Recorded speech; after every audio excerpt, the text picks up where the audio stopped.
Hey guys, it's Justin. Enjoy. And we've got a great episode in store for you today. We've got two incredible guests. We've got Brian and Erin from Cleveland, Ohio. Erin is a top real estate agent. She's in the top 5 on her team, which is the #1 team in all of Ohio. And we've got her husband, Brian, who just left his job not too long ago and joined her full time. And on the side, he loves to dive with sharks, which is pretty crazy. You guys don't want to miss this one.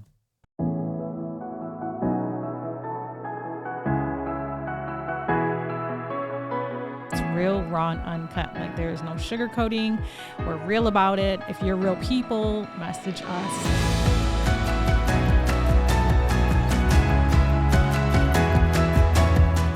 Real, raw, and uncut. What's up, everybody? Welcome back to another episode of Real, Raw, and Uncut. This is Justin. Enjoy. And we're excited to drop another episode with you today. We've got some incredible guests here in the studio, but before we get into our episode, I do want to remind you that this episode is brought to you by my friends over at Next Door Lending. Next Door Lending is a team of professionals that believe everyone should be treated as if they lived next door. The founders and team members have more than 150 years of combined loan experience, helping clients all over the country choose the best loan program to help you accomplish your goals. Next Door Lending is currently licensed in 26 states and has a team of over 100 loan officers specializing in helping you get the best rate and terms. And so whether you're looking to refinance your home or you're looking to purchase your next home, call my friends over at Next Door Lending today at 888-885-3667 or visit their website at nextdoorlending.com. As you guys know, Joy and I like to bring on guests onto our show, and we're selective with who we bring onto our show. We want to bring people on that can inspire you, encourage you, and really share their successes with you on how they are able to make an impact in life and also in the real estate industry. So please help us welcome our guests, Erin and Brian Thomas. Yes. Welcome to the show. Thank you, guys. I'm so excited. I just want to take a quick moment. Go ahead. I love to intercede all these conversations, but this was not planned. Erin and I literally have the same color nail polish. We do. Like, not planned. And so do Brian Yes, and I. Absolutely nothing. I'm into the tea. Yep. I'm looking at it like, It is. holy cow. It's a girl Anyways, thing. it's a Guys girl- don't yeah. look at each other's nails. I just noticed that. I was like, wow, I'm blown away. Yeah. Wasn't that planned? We're on the Anyways. same page. Yeah. Yeah. Real, raw, and uncut. Yeah. That's funny. Well, welcome, guys. Cleveland, Ohio, right? Yeah. Yes. you All got the it. way from Cleveland. Guys drove up here last night. How was the drive? Easy. Quick. Yeah. It is. It's a quick, easy drive to come from Was it Cleveland 4 up to hours? the- No, it was it's 3. And Oh, it it's kind of actually- like going to Columbus. And then. actually, we went a half hour the other direction to drop the kids off. So Oh, it you're actually, still- so it would have been 2.5. Yeah, which would have typically been 2.5. Yeah. Okay. And Cleveland. So speaking of Cleveland, Joy and I we took our son to the national championship, or no, the Rose Bowl back in January. And because the University of Michigan was in, you guys are Buckeyes, right? OH. Okay, so we're gonna rub this in. So we went to the Rose Bowl, and you know when your team, which you guys have obviously been there quite a bit as of years recently, when you fly out, like when you know your team's going, like the plane, prices, the airline prices go sky high, and so I think we were in New York for our anniversary, and Michigan won the Big Ten championship, and then we looked at tickets. We're like, oh man, we need to book, and then like the next day they were $2,000 round Detroit. trip to fly out of Detroit, and I'm like, Joy, not paying that. I am not missing this game. I'm not. I'm a diehard, and I said I'm going to the Rose Bowl. We got to figure it out, and so we found some tickets to fly out of Cleveland. For pretty cheap. It was only like $300, $400 round trip. So we drove down. Cleveland. It was nice. It was We drove down to Cleveland, and there was a lot of Michigan fans there, and there was a few Buckeyes walking around the airport, and they looked pretty salty that all these Michigan fans were. I'm not surprised to hear that. We're in the airport, but I've been down to Cleveland a few times, which is Cleveland's a lot like Detroit, right? It's similar. It has similarities, Similar, yeah. right? The downtown area. Yeah, blue collar, hardworking town, Midwest town. Definitely. And it's funny, Jeff Glover, which obviously that's how we met through Glover U. Jeff always picks on Ohio. Like we had a prospecting live last week, and he always picks on Ohio, and I think it is the Michigan Ohio State thing for sure. Makes it fun. It could be that, but we're also number 1 in the state of Ohio, and so we rebel with that too. The team that I'm on and the team that he's on. And so there's always been a rivalry between Greg Erlanger, who's my team lead, and Jeff, because we're like, we're one in our state. We're one in our state. Right. Okay, good. And it's cool that Jeff and Greg decided to kind of team up through Glover U and through some of the media stuff and hey, listen, we don't have to compete against each other. Let's lock arms and make something happen. But there is still that banter and that back and forth. It wouldn't be a good relationship if there wasn't banter. Right. Yeah. It makes it more the fun. banter is everything. And I honestly, not to go down the path of football, but you guys are going to be pretty good, I think, this year. Everybody left Michigan to go to the NFL, and all your guys stayed back because they're like, I think Ryan Day knows this. We needed to bring the rivalry back because you guys weren't performing for I know. Hey, listen, I'll be the first to say that it didn't feel like a rivalry anymore, right? Honestly. And so to win 3 years in a row feels pretty good. So, well, exciting. So as I mentioned, we met you through Glover U, and you're doing some big things down in Ohio. And Brian's on the show. This is Brian's first time being on a podcast. Yes, I didn't He's even know. behind the Didn't even scenes. know I was going to be on a podcast. Brian thought he was just coming up, and we were going to go to dinner tonight and hang out. And then we're like, oh, by the way, let's have Brian on the show as well. Yeah. Which I think is cool because, a lot of times when you're in real estate, it's usually one spouse and not the other. And what we've seen and what we've talked about in the past is it's hard to be married sometimes to a full-time real estate agent who's creating success, who's out there making it happen, and that sometimes a spouse can feel like they're left out or they're not a part of or whatever. But what's cool is when we first met you, Brian, it was actually at a real estate event. Right. Because even though, and we'll hear kind of how you guys are working together now, but maybe back then you guys weren't so much doing real estate or working together, but you guys were together as a part of a family. Yeah. And I think Which that is is so huge. important. I think that is so important. And so talk about that. So how long have you guys been married? Since 2015. Nice. What is that, 7, 8 years? Somewhere around that. Yeah. Yeah, and I'll say that real estate it gave us the opportunities to do that. Yep. So he was working for the post office and a great job and all these benefits. And I think when one of the spouses is an entrepreneur, most of the time the other person doesn't understand what that means. Right. One person has that drive and they want to keep working the hours. It doesn't bother them that they're still making calls at 8 p.m. or 9 p.m. And the other person doesn't understand that. Yeah. And honestly, when we had him quit his job to help us remodel a house that we now live in, our dream home. So it was a whole thing. But for that first year, he had to learn what that was. Yeah. And I told him, I said, there's this roller coaster. You're going to quit your job and it's going to be great. And you're going to be so motivated to do all the things at the house. And then you're going to hit that wall where it's like, well, you realize you don't have to wake up at a certain time anymore. Right. And you realize you don't have to do these things. And so then you kind of go in this low where you're like, well, I'll just ride it and coast it. And then you realize, wait, nothing's getting done anymore. Right. And you have to figure it back out. And it's cyclical. It takes a lot of energy. And so it's nice when the other spouse now understands that, because he came from a place where he was like, oh, wait, you have to drive everything you do. And there has to be a mindset and a motivation and you're responsible for it now, but now he's responsible for it too. Yep. And so it's nice. And there's more understanding when you can both be in the same place. Yes. When you work a 9 to 5 and when you are your own boss, it's two different mindsets. Totally. Yep. And it's a learning curve to become one or the other, to be honest. If I were to go back to a job, I don't know what I would do. Right. I would struggle. Yeah. Just like he struggled coming into this world. Yeah. That's good, because I think that's kind of how it was with Joy and I when we met. Like, I've always been an entrepreneur, and I always told her, like, this is the vision, right? Is to build something and grow something. And she worked temporarily right before we had our youngest son, and then she quit. And we kind of used to struggle because I don't think she was used to, what it meant to be married to an entrepreneur. We even know what an entrepreneur was. And in the beginning, grinding, working 10, 12 hours a day, and she's home with the kids. It caused some stress on our marriage. And then back in, I think it was 2015, it was before, I was still with Jeff's team. And it was in 2015, we had put Judah, our youngest son, in daycare, and Joy decided to come work and be like my assistant and transaction coordinator. And it didn't go too well at first. I think I always joke and say I think I either fired her or she quit. I don't remember. Many times. Right. But then when she joined the business and we really did start learning how to work together, that's when things took off for us, and we were really not just for work, but really being able to make more of an impact with our clients and with our sphere.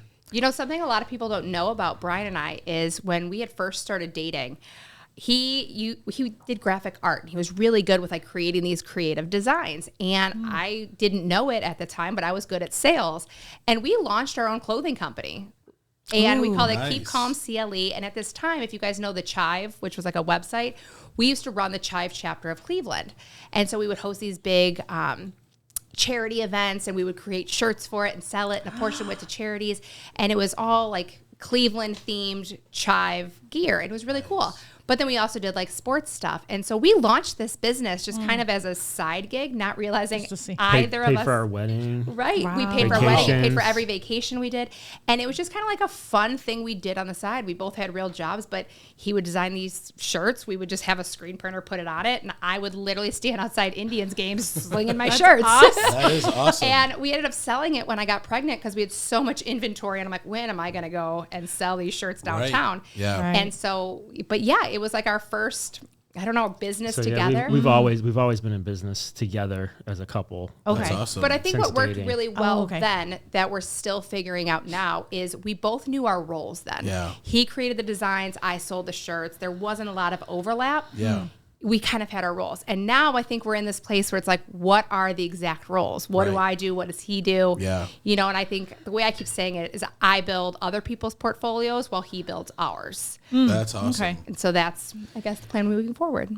That's solid. So Brian, Yeah. you know, obviously Erin just told the story of how, you know, she started off as the entrepreneur, you were working. What was it like for you to kind of transition and leave a job and kind of go, I know you were entrepreneurial, but like full-time entrepreneurial? It was crazy.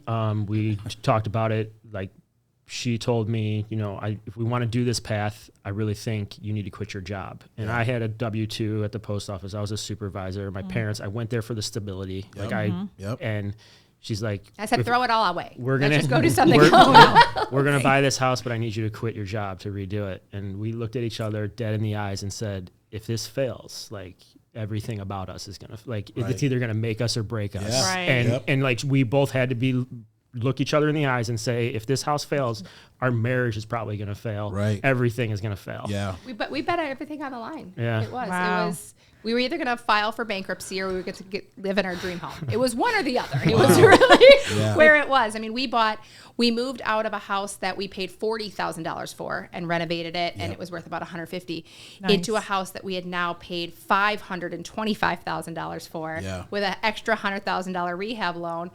And it took us 13 months on a 12-month loan. So, like, it was crazy. It was crazy. It was touch and go for a while, but now we live in our dream home. Wow. Well, you know what I'll say, and then I want you to go back to what you were going to say is, because Joy and I were just talking about this yesterday, because we're looking into some new opportunities and stuff, and you know, we did a Zoom with this lady, and she's like, but what if it doesn't work out? You know, like, I'm kind of afraid, like, if we do this and it doesn't work out, and I said, That's my question. You know, I say and that's a good question because you have to look at both sides. I hate to be in fear, right? But it's just like realistically. But I said this, it's like, does the reward outweigh the risk, and are we willing to together take that risk? And I love that you guys did that, and obviously it paid off. Yeah. That's awesome. Yeah. And so you guys make the agreement. You're like, we're doing this. We're then doing what it. happens? I quit my job. I mean, people looked at me like, are you serious? Like, you're walking away from everything? I was like, yep, I'm doing it. Wow. Like she said, I went into that mindset of I was gun-ho 10, 12 hours at this house, but I do everything. Yeah. Like, I'm the electrician, I'm the plumber, I'm the drywaller, I'm the painter. So, like, On a 7,000 square foot house. and like, so there was You didn't have any other guys come on with you. No. That's not true. I had a couple Amish guys come in and put a beam in. To put a header. To put a beam in. Because, Wow. so it was just wild, but I wasn't seeing like any progress because I'm doing all the work myself, or I never got the sense of accomplishment. And so, like, then I would hit these dark spots where it was just like, man, I did 150 outlets today, but Erin's going to come to the house and say, nothing looks different. What'd you do? And I did every day. Because that's all external too. No, I mean, internal. Just changing every outlet. Yeah. You don't see the difference. From ivory to white. Right. You know what I mean? You don't see it, yeah. But it's 150 of them. And you're, like all day you're long. sitting on a Home Depot bucket, like, just changing it. But when I walk in the house, there's still holes in the wall and everything looks at me like, what did you do all day? Right. He hated that. And that's the worst thing to say. That's like when he comes home when I'm with the kids? What did you do?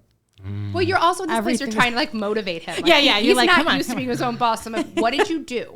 And it's like, for me, I'm like, he probably sat on his phone and looked at some, Instagram videos. You were just on your phone the whole time. Right. Like, how much time did you actually spend working? I know. And he tells a story about the outlets every time. Like, there were other cases, okay? That's a lot of outlets, though. Wow. That is, yeah. But yeah, it was just, it was rough.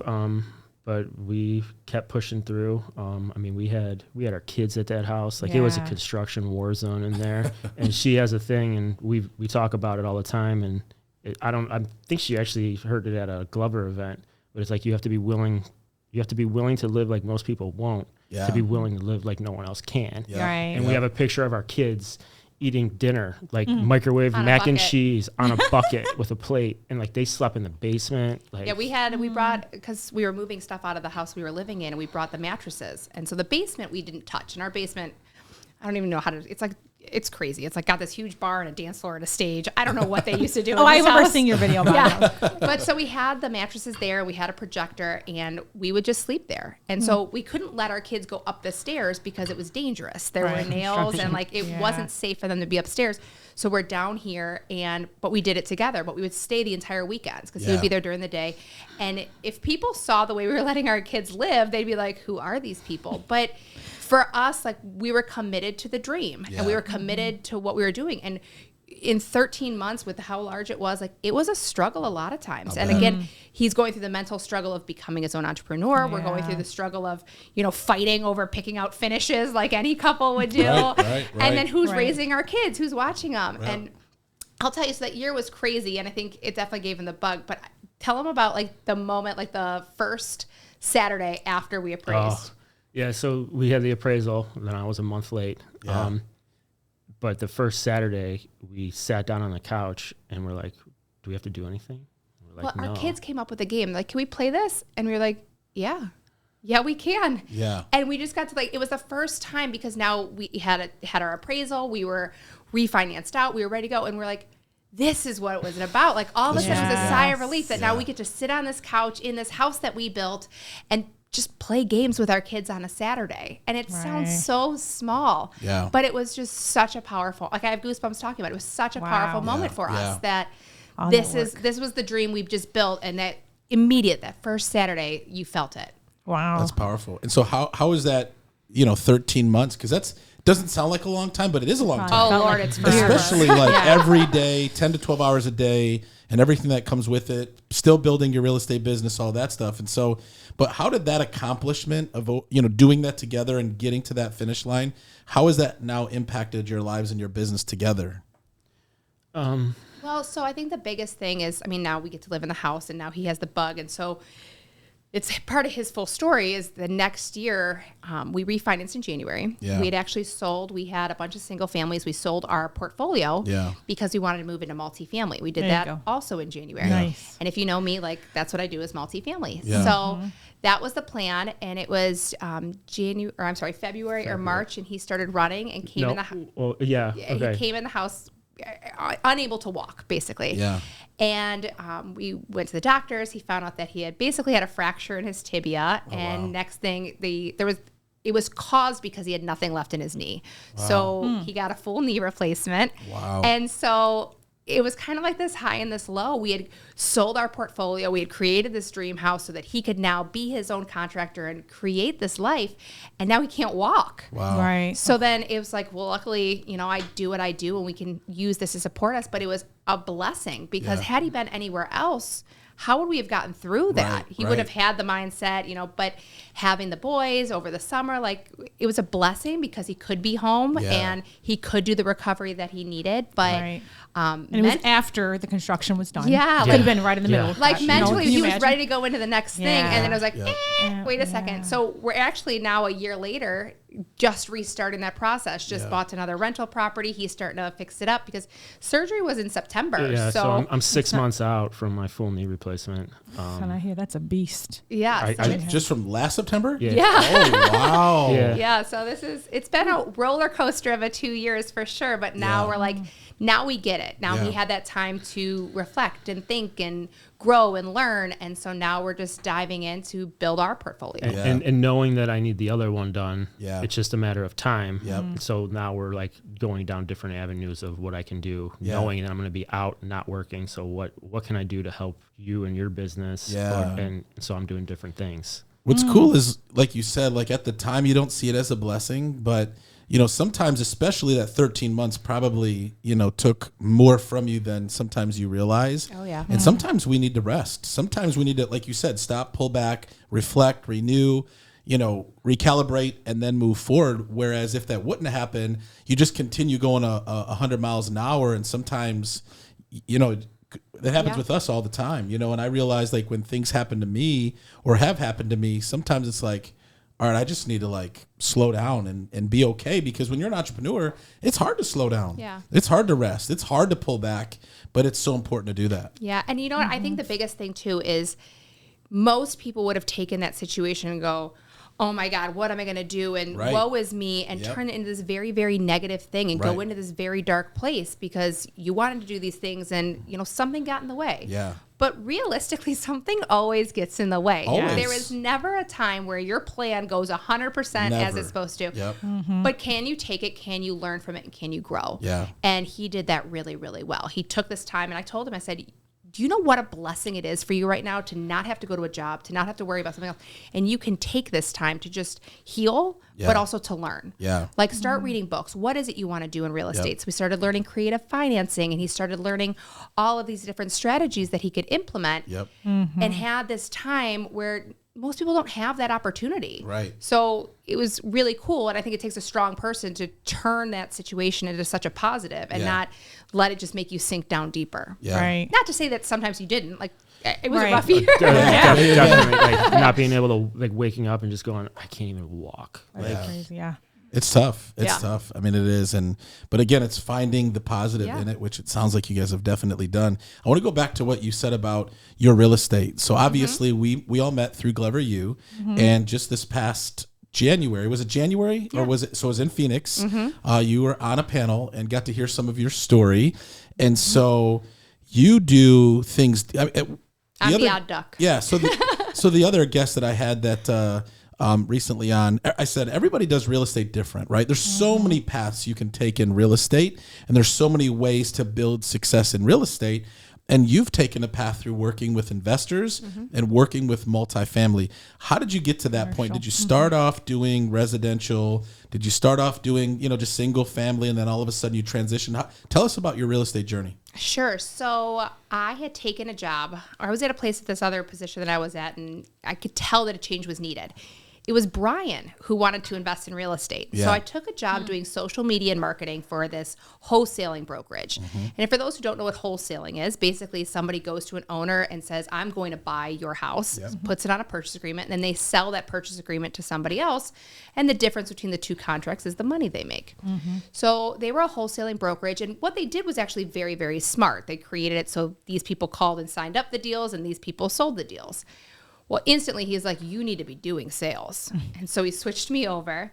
And I got licensed within like 6 months. I think I did that in honestly 45 days from start to finish. I got my license. Nice. And then I did 49 homes my first year. Wow. But everything was in a wholesaling mindset. Right. We really didn't learn, or I didn't learn how to be a realtor, what documents are needed. Like when you become a realtor and you go to school, the things you actually need to learn come from your brokerage. Right. And that's why it's so important to find and vet and choose the right brokerage. Absolutely. But I was at a place that didn't teach me how to be a realtor. So I was riding high. I was like their only buyer's agent at the time, and other people signed up deals, and I just sold them. Yep. Most of them cheap little, investment properties. And then COVID hit, and it wasn't that all of a sudden at the same time of COVID, prices skyrocketed. So nobody wanted to sell for cheap anymore. So I'm sitting here like, what do I do? They weren't signing up deals. I wasn't a prospector and calling to sign up deals. So what do I do? I was completely reliant on them. Like, this isn't going to work. So I went over to the team that I'm at now. Yep. And which we want to give a shout out to Greg Erlinger. Yeah, I'm on the Easy Sales team, the number one team in Ohio. Yep. It's been fantastic, and just what they do there is fantastic, and it's a lot of education and growth, and I'm absolutely thankful for everything that they've provided myself and our family now. Yep. But that education piece, but all I knew was investments. And I had done and dabbled in some multifamily, like the duplexes and a couple of apartments. And that's actually walking an apartment. One of the agents kind of was hinting, and that's who I called. I was like, were you trying to hint something at me when we walked this apartment? And he's like, yeah, you need to go to the different team. And he was with our team at that time. Yeah. So I switched over there, but all I knew was investments. And so here I am, like, I've got no foundation. I'm like, okay, let's go sell this house. I found that I'm just really good at investors, and I understood how to run a profit and loss and to create an ARV. And I was just really good at these things. And then I realized other agents don't even know what I'm saying. Like, I'm speaking a whole different language when I say ARV and cap rate. And I was like, wait, there's an edge here. Yeah. And what I found is nobody, at least not at a high level, specialized in investors. And part of it, I think, is because they think the values are low. They're like, well, I don't want to go sell a $50,000 house. Well, if you've got one client who's going to buy a $50,000 house from you every time you find it, right, that's a steady stream of income in a world where we're not ever promised a steady stream of income. right. So I dove right into it. And then it kind of kept, inching its way up. So I went from duplexes to apartments, and now I'm with KW Commercial, and I can sell everything from a gas station and to an automotive place to, apartment buildings, and I do tenant leasing now. So I love it. But I tell everybody I'm investor only. And it's cool because I think people hear it in my voice, I guess. I'll have people call me like, wow, you really know what you're talking about, or because I'm investor only. I love and that. what that means is I don't sell residential houses. If I get a lead for a residential house, I'll give it away. I have given away 2 $800,000 listings. Wow. Because it's just not what I'm good at. Yeah. His sister asked me to sell the house she was living in and help her buy the house they wanted. So out of a $250,000 house and into an $800,000. Guys, I am not good at selling single family houses. There are just things that are different. Family too. I don't Right. I don't go to closing tables. My clients are in different states. So I'm never at the closing table. Right. I don't give them keys. They get it out of the lockbox. Yeah. So here I am, like, I used her as my realtor on this last deal, and I'm like, hey, what form do I need? I don't know.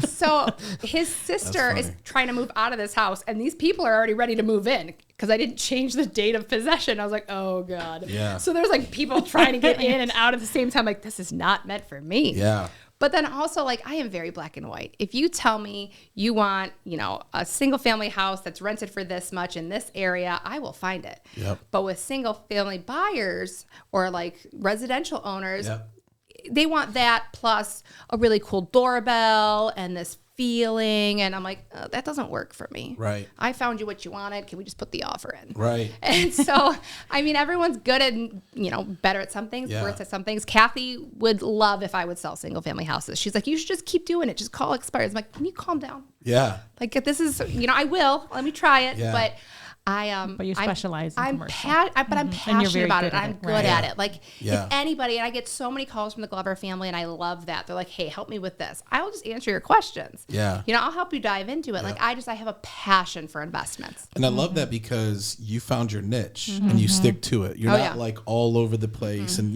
Joy and I were just talking yesterday because I'm about to put a church under contract for like $650,000 and double dip it at 7%, which like commercial, you can charge more. You don't have the whole, the feel good or, all the stuff that comes along with the residential. Nothing wrong with residential. Right. I've done so much of it. But like, I think that commercial is an untapped opportunity for somebody that wants to go all in on that. And I was just telling her yesterday, because I have 3 commercial properties under listed right now.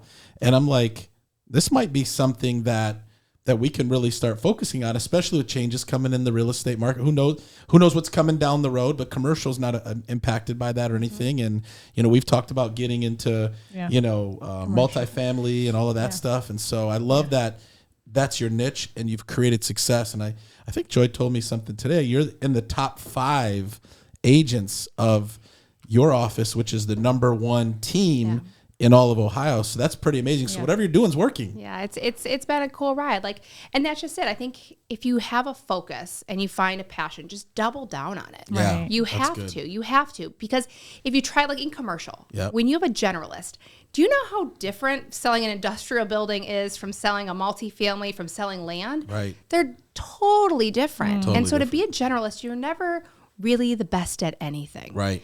And I think the same thing in residential. If you're really great at this neighborhood, be the best at this neighborhood. Right. But if you try to skip, like on our side, we're east and west. If you try to skip to the east side and you don't know what a point of sale is in Ohio, you're out of the water. Right. You might be the best here, but just find something you're good at, whether it be a location, whether it be a product type, and double down on it. Yeah. And just go all in. And then there's so many opportunities. I've got an agent on my team, and she's killing it. She went from 1 million to 3 million last year, and she'll probably double that this year. Yeah. And she loves historic homes. And so in her head, she's like, I'm just going to sell century homes. I said, why just century homes? Why not century buildings? I said, and in Cleveland, there's so many. I mean, we're a very, very old city. And so we have a lot of 1800s, 1900 built homes. Probably, yeah. Exactly. I said, don't just stick yourself in these houses. Open up. And so in doing that, she got the exclusive listing to this incredible building that was completely renovated and turned into a creative space. And she's the exclusive leasing agent for all of those units. Wow. And now, but expand your mind. Now you could take these buildings and people are converting them into lofts. Yeah. People are converting them into so many different things. And there's so much opportunity. Just be the best at that. So now she's joined, the historical communities and the Restoration Society, and just is diving into that so that nobody else is doing that. That's awesome. Right. If you have a historic house, why would you not call her? I love Right. that. You know what I mean? Yeah. And so she found something she loved and just doubled down on it. Find your niche and double down on it. And speaking of diving, Yes. I haven't heard any stories. I've just heard that, Brian, you dive with sharks. Yes. Tell us about that. It came to Erin wanted to buy something. I can't remember what it was. It was a large purchase, but she felt bad. And she said, so you come up. Since I get this, you can do this. Yeah, that's what it was. That's how Joy does it with me. And So she goes, he came to me and he said, Andy wants me to go diving. I'm like, Andy who? And he's like, Andy Casagrande, which if you guys watch Shark Week, that's who hosts Shark Week. And he's like, he wants me to go. He's like, he wants me to go diving with him. And I'm like, what? And he tells me about this Nautilus liveaboard, whatever. And I was like, so do it. And I think he was like totally confused, but I knew what I wanted. so I messaged Andy Casagrande, and next thing I know, I am flying to Tijuana and hopping on a liveaboard yacht for 5 days to travel to Guadalupe Island, where the pregnant females were. It was November, so it was all the great whites were pregnant. They're about like 18 feet in length. They had 2 surface cages that you can hop in and like hookah, at any time, and then 3 times a day they drop you down in a cage 60 feet and you got to see great white sharks. He's and freaking out inside already. Like when you watch Shark Week, you hear drums and music and all the people. You don't hear any of that underwater. So you're staring at a cage and you're like looking, and your dive buddy's next to you yanking your mouthpiece because there's a 2,000-pound creature that's 16 feet in length right behind you. You don't hear it, you don't feel it, you don't sense it. But it was wild. But I've done great whites, we've done black tips. Yeah, so the best part of that story, guys, is when he said that to me, he wasn't even a certified diver. Holy cow. He was like, I want to go diving. And so... Wait, were you in the cage? Yeah. It's illegal. It's illegal to... they actually don't even let you dive there anymore. Because something with the government, Mexican government. Guadalupe's been closed since my boat left. Yeah, he messaged. This was probably like earlier in the year. The trip was in October, and so he had to get completely scuba certified before he could go, because he had never been diving. So his first open water real dives were with great white sharks in Guadalupe. Well, might as well go big or go home. Yeah. Right. Now everything to that is like pale in comparison. So I'm trying to plan a trip to go tiger shark diving in the Bahamas because you don't need a cage. Wow. I'll let you do that by yourself. There's no way I could ever do anything like that. So my sister's actually an aquarist. Scared of sharks. Are you? He is so my scared. My sister is an aquarist, and so we've dove and like we understand like the conservation, like the beauty, and like they really aren't going to attack you unless whatever. Yeah. But so we were in, where were we? Aruba? Cayman Islands. We were in Cayman Islands, and we were at Stingray Bay with our son, who at this time was probably 4? Wow. Yeah, so he was there, and he had just gone back on the boat, and then all these stingrays are there. Well, then a shark comes in, and it was probably, what was it? It was like an 8 to 10 foot like reef shark. And so my mom and everyone else starts running out of the water. That's huge. And I was like, oh man, I wish Remy was here because he loves animals. And then another one comes in. I'm like, I'm going to go get Remy. So I am the mom who goes and grabs her kid off the boat to come in the water with Shark. Oh, wow. I mean, I was holding him the whole time. But he loves animals. And like they're only there because they see the stingrays, but they're not coming up to you. But now the stingrays are jumping on everybody because they're trying to get away from the sharks. So you're getting hugged by stingrays. I have a picture on my GoPro of Remy on Erin's hip. And there's 3 8 to 10 foot sharks circling us. And my frustration. There were two at this time, and then a black tip came in, which they can be a little more aggressive. So then I put him back on the boat. Girl, I'm not crazy. I mean, it sounds great. It sounds like some great content. That's for sure. Yeah. So I just became the shark guy after that. Like in Aruba, I was feeding sharks. I was trying to hand feed sharks. And people are like, "What is this guy doing?" And everyone's like, "Don't worry, he dies with great whites." So I just became this like shark expert. Well, realistically, babe, people don't have that experience. I just have this I love the ocean. It's actually one of my favorite things.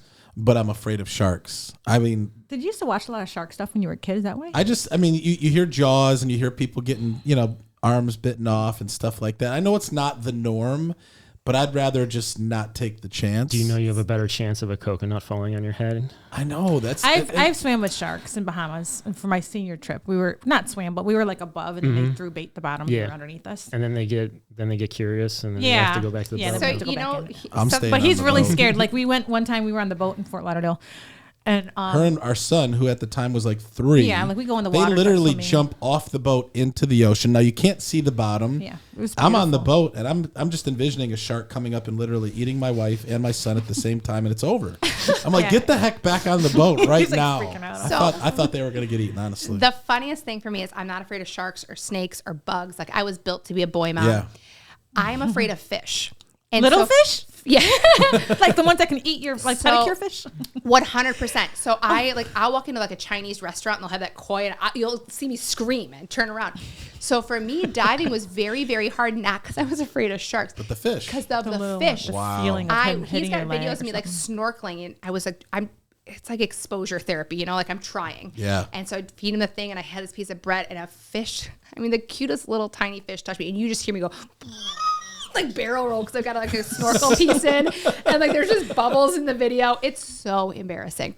But I will if I'm in the water and I see a shark, I'm fine. If I see a grouper, oh God, get me out of the water. Like that's wild. It's so funny. So for me, I'm still afraid when I'm diving. I've gotten better. But it's not because of the sharks or the eels or any of that. It's literally because of the damn fish. That's so funny. Like, hey, let's grab our son and go in the water with sharks.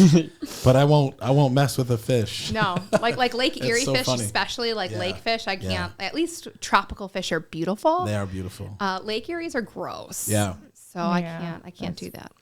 So what's next for you guys as a couple? Because obviously you're coming out of this knee surgery. You've dove with sharks and you're still alive, so that's good. You're killing it in real estate. Like, what's next for you guys? Where do you guys see yourself going together? Well, right now, we recently just purchased a family house that was in her family for the past 70 years. Wow, that's the house my mom grew up in. That's awesome. I'm remodeling it right now, so that's awesome. I'm laying the floors next week. But after that, we are moving into the multifamily space. I've been listening to this prospecting boot camp. I've had somebody doing. He's been writing scripts in the morning. I've been writing scripts. Oh, really? Yeah, it's prospecting boot camp. I know the guy that wrote that. So I took your course, Yep, and so I gave it to him, and I was like, just watch these recordings and do it. And I have made him every day because I'm like, if you want to do this, we have to. Yeah. You're going to be the one making calls. I love it. So yeah. We got Vulcan 7 and everything, Vulcan 7. Nice. We're making calls and moving into the multifamily and. So we definitely want to build our portfolio in multifamily. That's like awesome. I said, I want to help other people build their portfolio, and he builds ours. I'm ready.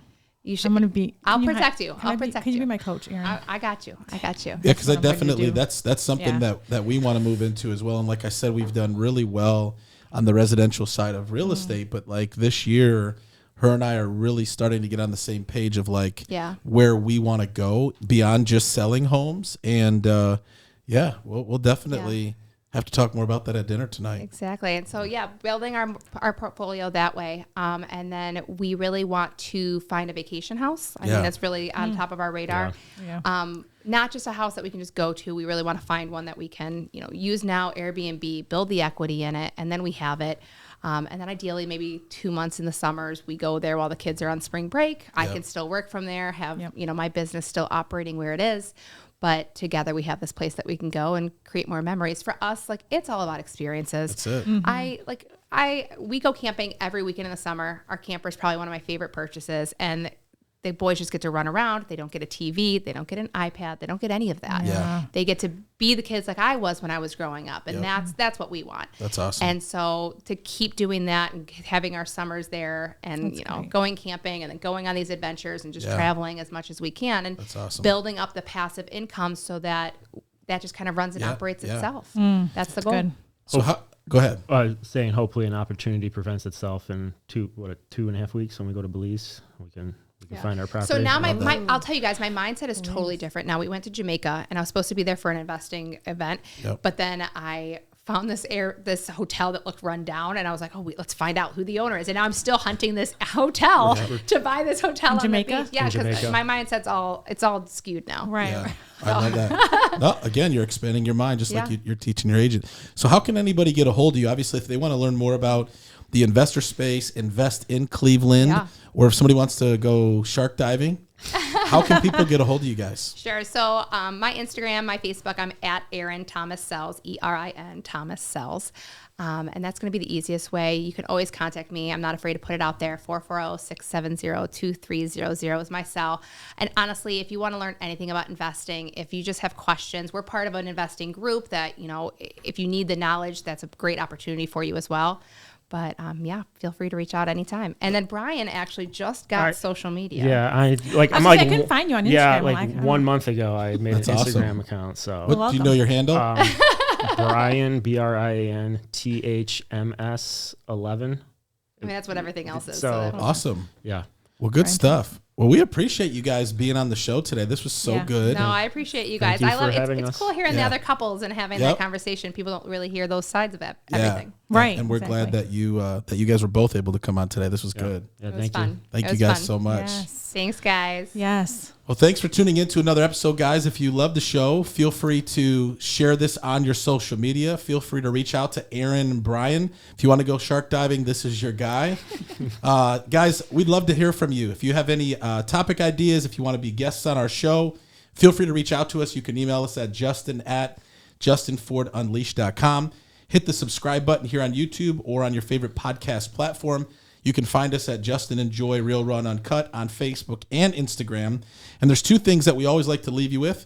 Number one, it's not how you start. What matters is how you finish. Number two, with God, all things are possible. God bless you guys. Thanks for tuning in, and we'll see you on the next one.